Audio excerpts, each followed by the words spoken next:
حضرت قاسم بن عبد الرحمن دمشقی رحمت اللہ علیہ سے روایت ہے، انہوں نے کہا، اللہ کا عظیم ترین نام اسم اعظم جس کے ساتھ اللہ سے دعا کی جائے تو وہ قبول فرماتا ہے، 3 صورتوں میں ہے، سورہ بقرہ،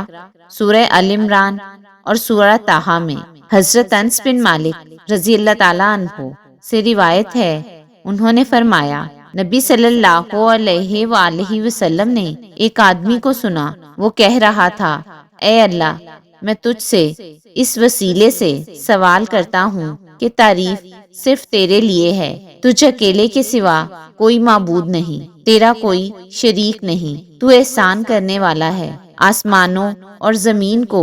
بغیر مثال کے پیدا کرنے والا ہے، جلال و عزت والا ہے۔ تو رسول اللہ صلی اللہ علیہ وآلہ وسلم نے فرمایا، اس نے اللہ سے اس کے عظیم ترین نام اسم اعظم کے واسطے سے سوال کیا ہے، جس کے وسیلے سے مانگا جائے تو وہ عطا فرماتا ہے، اور جب اس کے وسیلے سے دعا کی جائے تو وہ قبول فرماتا ہے۔